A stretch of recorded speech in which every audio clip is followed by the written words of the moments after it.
No, bakit kailangan ng Messiah na magpakita ng mga miracles? Kasi sa kapanahunan ng Mesaya, walang maniniwala sa kanya kung walang makikita na miracles.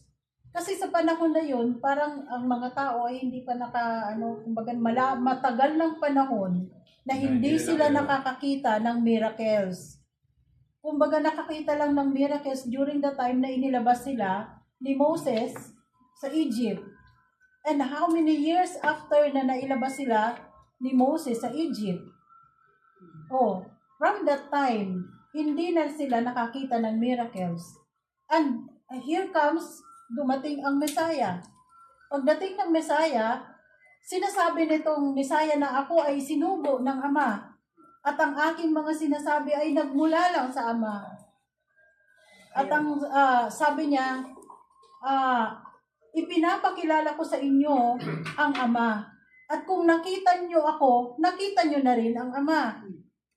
So paano siya paniniwalaan ng mga tao? Sino ka ba? Isa ka lang namang hamak na karpentero. At kilala namin ang mga magulang mo na sina Maria, sina Jose, kilala namin. Pati mga kapatid mo, kilala namin. Pag-away pa nga kayo nun, di ba? Naglalaro pa kayo ng di ba?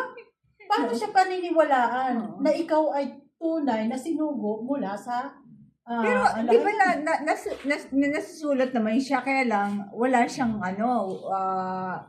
wala siyang proof. Kailangan pagkitang proof na ako yun, yung nasusulat, di ba? Yes, oo. Bakit ang mensahero? Bakit tayo naniwala? Hindi mo siya pakita ng At sinabi din naman ng mensahero, sa panahon natin ngayon, hindi na kinakailangan na magpakita pa ng himala. Bakit? Dahil nandyan ang Torah. Nandyan ang nababasa nyo ang lahat ng nangyari noon at ang pinaniniwalaan nating alahayam ng ating mga ninuno, sina Abraham, Isaac at Jacob, ay iisa na alahayam na sinasamba natin ngayon.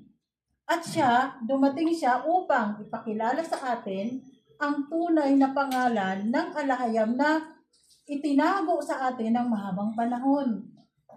So, nung nalaman natin na ito pala yung pangalan ng alahayam, paano natin siya pinaniwalaan? Dahil ibinalik niya tayo sa nakaraan. Ibinalik niya tayo sa ating pinagmulan. Sa lahi. Diba? Yung generation, ay ano ba yan? Kaya nga daw paalala, diba? Pinaalala. Tinawag niya ang nakaraan. We call them past to para ipaalala sa atin. Ipaalala sa atin ang nakaraan. At kaya nga nasabi ni Niluksong dugo din tayo, diba? Ni Rizal, diba, na ang hindi lumingon sa pinanggalingan, hindi makararating sa paruroonan. So, saan tayo ibinalik ng mensahero? Diba? Sa tunay. Dinala tayo sa nakaraan. Nilingon natin ang nakaraan. Ng ating bloodline, no? Paano? Diba? Ipinakilala niya na mayroong serpent seed at mayroong woman seed. Adama seed. Adama seed. Ganon. At itong dalawang lahi na ito ay nag-aaway dahil doon sa sumpa sa Genesis 3:15.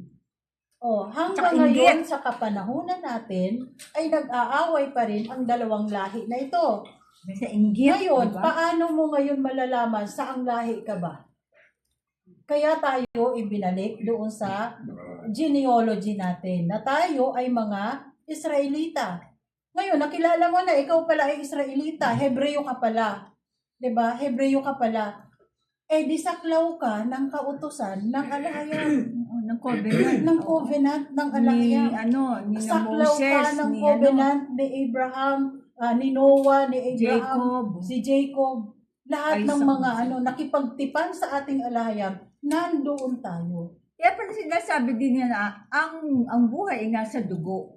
Hindi pala dugo mismo, hindi literal na dugo. Meron din spiritual. Kasi yung ating genealogy.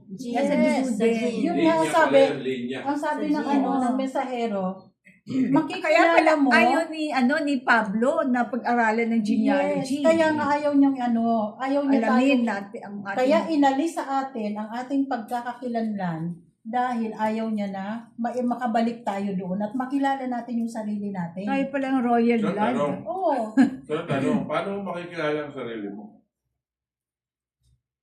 Itong sabi ng mensahero, makikilala mo ang sarili mo kung naririnig mo ang katotohanan, mayroong tinatawag na lukso ng diwa.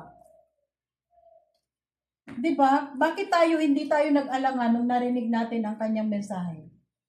Dahil isa tayo ng lukso ng diwa.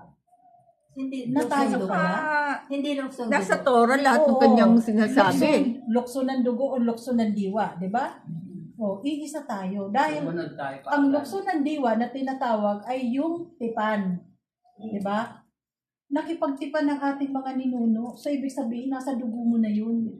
Yung diwa ng ating mga ninuno, nasa diwa natin ngayon. Oo. Kaya nung narinig natin, Di ba? parang Hindi tayo nagdalawang isip, di ba? nagbukas yung diwa natin na yumakap doon Yes. sa mga pinagsasabi ng mahal na Dahil meron kang binhi. Yes. Yun ang Yung binhi nagpapatunay. ng tipan. Oo.